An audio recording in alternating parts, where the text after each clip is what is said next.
Nak. Habang naglalaba tayo, Nak. Meron akong ikwento sa'yo. And then, after ako magkwento, you give your reaction. Okay? Okay, chismis. No, it's not a chismis. It's an issue that is trending in Facebook. Okay, ano yan? Ang title ng trend na yun is Jollibee Paper Bag. Bakit? Ano ba yun? Merong mag-asawa. Okay. And then the wife, Okay. nag-post siya sa Facebook. Yun yung tinitle niya. Jollibee Paper Bag Story. So, si wife, nanganak siya sa hospital. So, huwag na natin masyadong habain na istorya. Habain mo na. Sige na. Nandun siya sa hospital na. So, nasa delivery room siya. Then,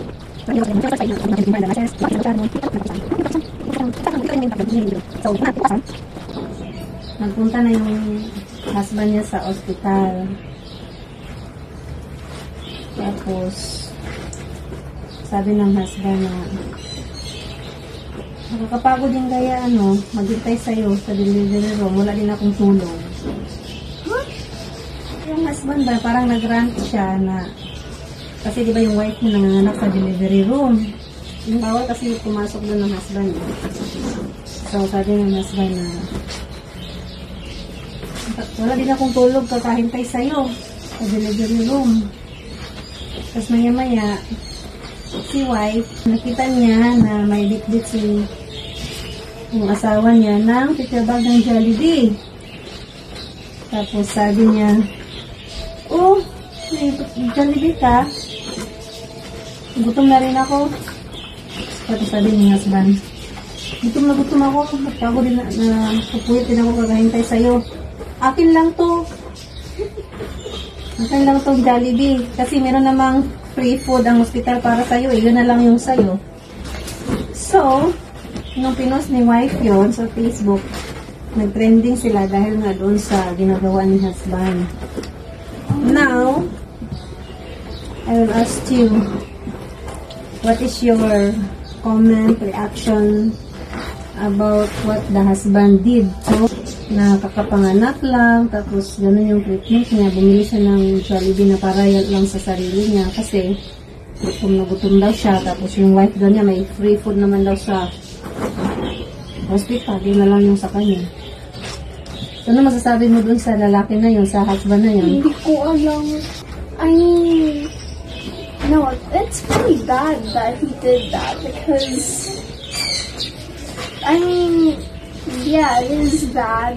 Hindi yun, kasi nga, yung treatment niya sa wife niya na nanganganak, hindi ba dapat alagaan pa nga niya? Bibilhan ka niya ng masasarap na pagkain? I kind of laughed when he said that, but it would be really messed up if that was the situation.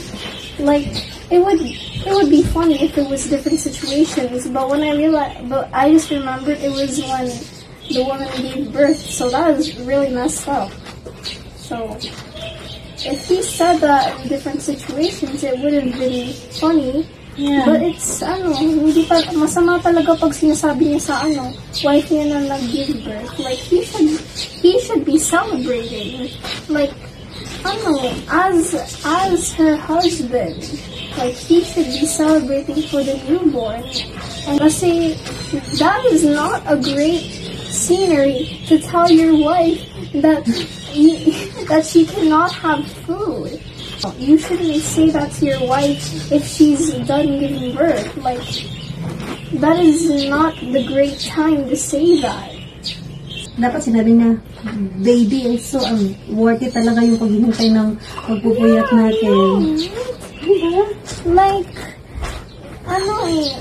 I think, So, anong klaseng lalaki yun? For you? it's not worth it to have him as your husband. Really? Yes, because if he's the one that wanted a child, I mean, they both could want a child, but if he's the one that wanted a child, then he shouldn't be saying that. He should be celebrating instead. He should, take good care of his wife. Dapat sinabi pa nga niya, Babe, anong gusto mong kainin? Dapat nga siya bumili ng 2 Jollibee para bili sa baby. Knock. Ano dapat ang sinasabi niya sa wife na? Worth it talaga yung paghinintay ko. And then, dapat tinatanong niya na, Anong gusto mong kainin? Dapat ganon. i-advise ko muna doon sa mga wife na may ganung husband. Divorce nyo na lang siya, te. Walang divorce sa Philippines, te. Ay, iwanan nyo na lang siya, te. Kasi, red flag yon. Promise. Kung maniwala ka, red flag talaga yun. Alam nyo, red flag talaga yung mga ganon. So, ano masasabi mo sa lalaki? Please get better. Wag ka ganun, pre. Wag ka naman ganun sa asawa mo, pre.